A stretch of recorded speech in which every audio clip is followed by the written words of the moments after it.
बोली जाती है। यही विविधता आज की विशेषता, भारत की विशेषता भी है। गांधी जी का मत था कि भिन्न भाषा भाषणों के बीच आपसी संवाद के लिए एक सम्मत भाषा की आवश्यकता है और उन्होंने इसके लिए हिंदी को चुना। हिंदी भाषी प्रदेशों से इसके लिए प्रचार की जरूरत थी। इसी उद्देश्य से हिंदी भाषी प्रदेशों को युवकों को दक्षिण भारत में जाकर हिंदी सिखाने के लिए उन्होंने प्रोत्साहित किया और इस तरह मुनिंद्र जी की तरह कई युवकों ने दक्षिण भारत की तरफ प्रस्थान किया। वे पूरे समर्पित भाव से इस कार्य में लग गए हैं। ऐसे आने वाले कुछ लोग मुनिंद्र जी की तरह यहीं पर बस गए और पूरी जिंदगी लगन से हिंदी का प्रचार प्रसार करते रहे। इस तरह हिंदी प्रदेशों से आने वालों का दक्षिण भारत में हिंदी के प्रचार और प्रसार में महत्वपूर्ण योगदान रहा है। यही हिंदी भाषा के लेखकों को तैयार करने में भी उनकी बहुत महत्वपूर्ण भूमिका रही है। विषय है हिंदी साहित्य के विकास में दक्षिण भारतीय साहित्यकारों का योगदान। दक्षिण भारत में चाहे वो तेलुगु हो, तमिल हो, मलयालम हो या कन्नड़, साहित्य की एक अपनी बहुत ही रिच परंपरा है। इन भाषाओं के साहित्य को अनुवाद द्वारा हिंदी पाठकों को पहुंचाने में, दक्षिण भारत के साहित्य को अनुवाद द्वारा हिंदी पाठकों को पहुंचाने में दक्षिण भारत के हिंदी लेखकों का बहुत ही महत्वपूर्ण योगदान रहा है।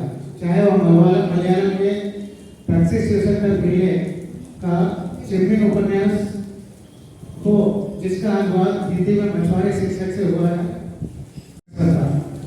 अगर ऐसे अनुवाद हिंदी में ना होते तो हम इन्हें पढ़ने से वंचित रहते और वक्त मिस कर जाते। तेलुगु से हिंदी में अनुवाद की बात करें तो पुरानी पीढ़ी में एक बहुत ही महत्वपूर्ण नाम है बलसोंडे रेड्डी जी का। इन्होंने तेलुगु से हिंदी में हिंदी से तेलुगु में भी प्रचुर मात्रा में अनुवाद किया है। इनके समकालीन रहे हमारे पूर्व प्रधानमंत्री पी.वी. नरसिम्हा राव जी ने विश्वनाथ सत्यनारायण जी के उपन्यास वेद पढ़ेलू का सहस्त्र खंड शीर्षक से अनुवाद किया था। इसी तरह भीमसेन नेपाल जी ने जैसे विद्वान भी इस अनुवाद कार्य में रहे।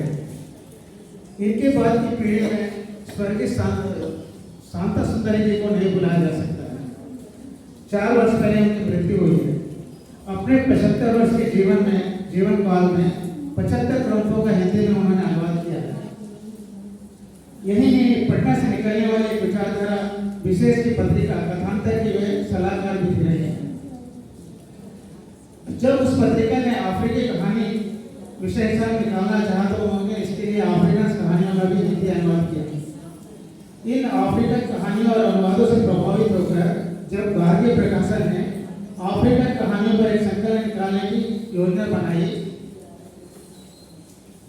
तो इनके लिए भी उन्होंने और कुछ अफ्रीकन कहानियों को हिंदी में अनुवाद किया। इसी तरह निखिलेश्वर जी भी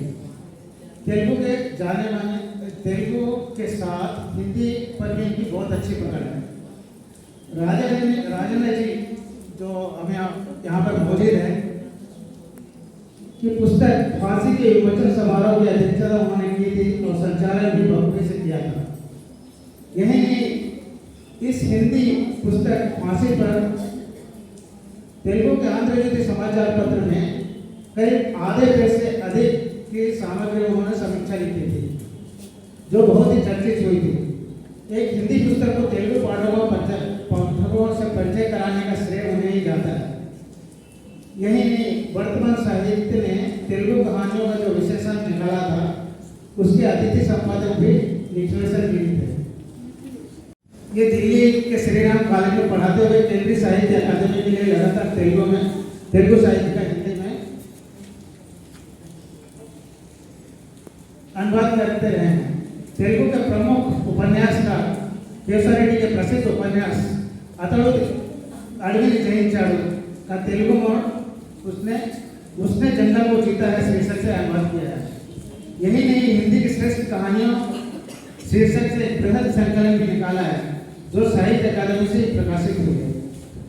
कड़पा के कोमिसेट्री मोहन जी भी तेलुगु साहित्य के हिंदी अनुवाद में लगातार लगे हुए हैं। डॉक्टर सुमनलता जी जो यहाँ पर मौजूद है ने नक्सलवादी बैकग्राउंड में लिखे तिरगबड्ड रथचक्रम तिरगबड्ड रथचक्रम अनुवाद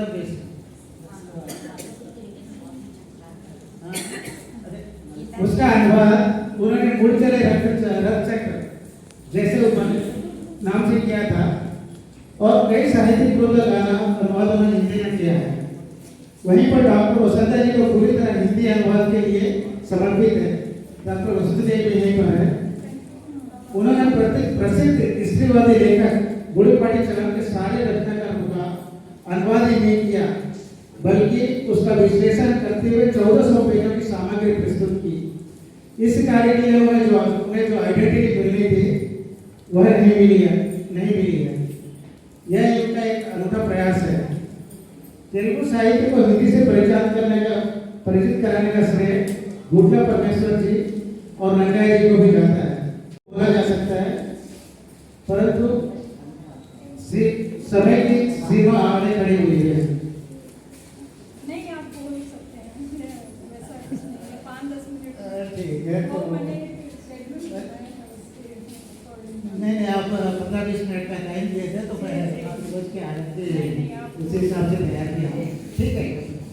तो हमारी जो युवा अनुवादिका जो श्री लक्ष्मी जी भी यहीं पर है, तो इस बात की खुशी है कि जो अभी अनुवाद के क्षेत्र में जो है वो यंग जनरेशन से नहीं आ रहे हैं, तो उन्होंने ये काम कार्यभार संभाला है। तो हम आशा करते हैं कि वो भी फ्यूचर में अनुवाद के क्षेत्र में इसी तरह कार्य करते रहेंगे।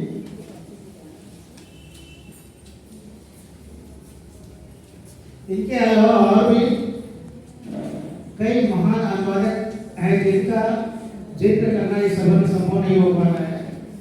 तेलंगाना साहित्य के मुकुट, अब तेलंगाना साहित्य पर आता हूँ। तेलंगाना के साहित्य का मुकुट आंदोलन है। तेलंगाना आंदोलन की भूमि रही है, चाहे वह 1947-48 का सशस्त्र कृषक आंदोलन हो या 400 विद्यार्थियों में बही रहने वाला 1969 का पृथक तेलंगाना छात्र आंदोलन या फिर 1970 से आरंभ होकर अब तक किसी न किसी रूप में जारी रहने वाला नक्सलवादी आंदोलन करने से शायद आप कुछ चौंक गए होंगे, पर यह यहाँ की सच्चाई है, इसे दरकिनार नहीं किया जा सकता है। या फिर 2000 से 2014 तक का पृथक तेलंगाना आंदोलन, इन सारे आंदोलनों ने तेलंगाना समाज को झकझोर कर रख दिया है। यहाँ पर कभी आंदोलन ने साहित्य को